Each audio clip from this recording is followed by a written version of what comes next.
This problem talks about three forces with different magnitudes acting on an object at different angles, respectively, with the positive x-axis. So find the direction and magnitude of the resultant of these forces. So I like to draw them head to tail. I find that to be the easiest way. So let's first draw our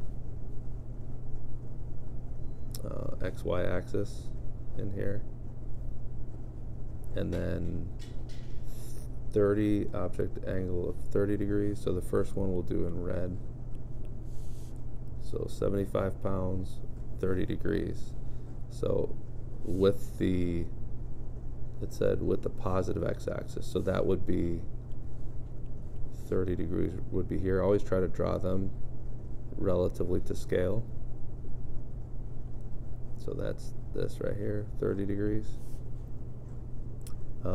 45 degrees. So I'm gonna put another axis in here, right where that is, so I can go head to tail. That's how I prefer to do it. And it's going to be 45 degrees, and this one we'll do in blue. So 100 pounds, 45 degrees. Positive x-axis, so that's going to be it's going to be a bigger angle, like a wider angle, and it's going to be a longer line. So I'm going to run out of space here if I'm not careful. So that's going to be 100, that's 100. This red one was 75. And then do the same thing, draw in another axis there, and 120 degrees. We'll make that purple. 120 degrees means that it is going, 120 is right here. And it's even bigger, so I'm again running out of room, but it'll be up like that. Okay, so the resultant is going to be right there.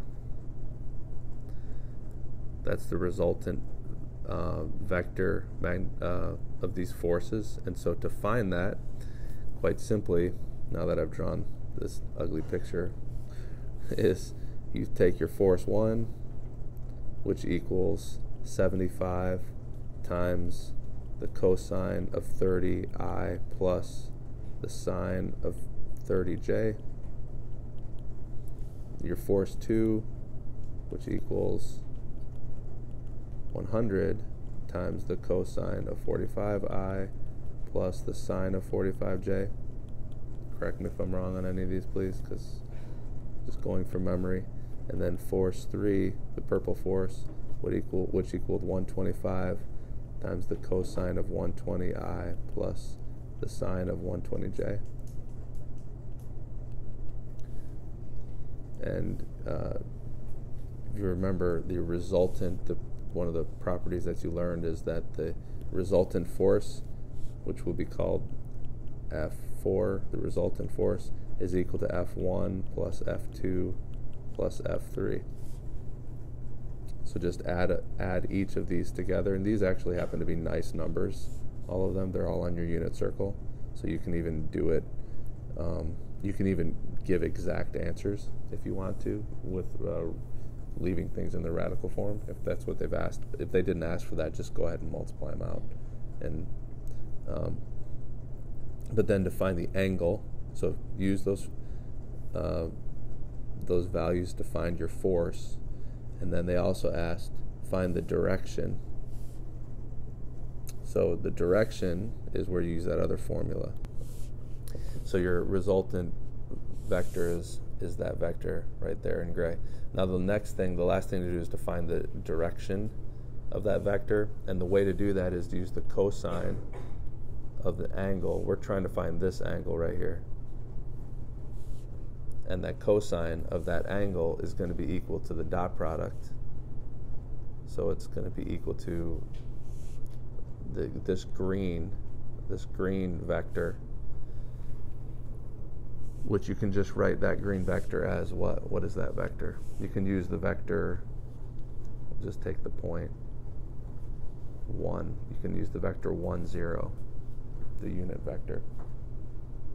That's my vector. We'll call it the f sub x. That's my x directional unit vector.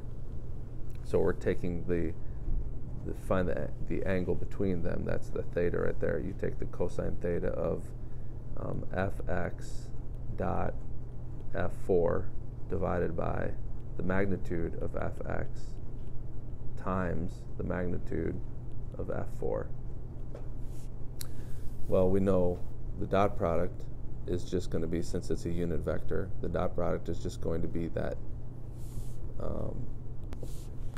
So that would equal just this number, because when you do the dot product, because of the 0 here, because of the y coordinate is 0, that just goes away. So it's just the cosine of theta equals 73.163 divided by the product of the magnitudes, and the magnitude of this, you just take that and that. The magnitude of this f of sub x is just 1.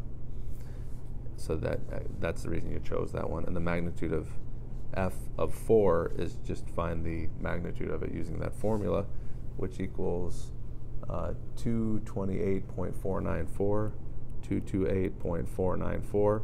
So find theta, find the cosine inverse of this, and you find theta 71.325 degrees approximately. And that would be your answer. Now, they may have asked you, sometimes you'll see people give this angle instead, I'll call it alpha, and then they would say north, alpha, east. Sometimes you'll see people give the answer with the bearing instead, in which case, instead of using f of sub x, you would use f sub y, which would be 0, 1. And then your answer would instead be cosine of alpha equals this number, 216.464 divided by 228.494. And you would get the complement of that, which is 18.675. But the way this problem was asked, when it says find the direction and magnitude, since it's giving the directions with respect to the positive x-axis, I'm assuming that they probably want this direction with respect to the positive x-axis instead of a bearing. But just make sure you pay attention to how they're asking the question and what they want the answer to be.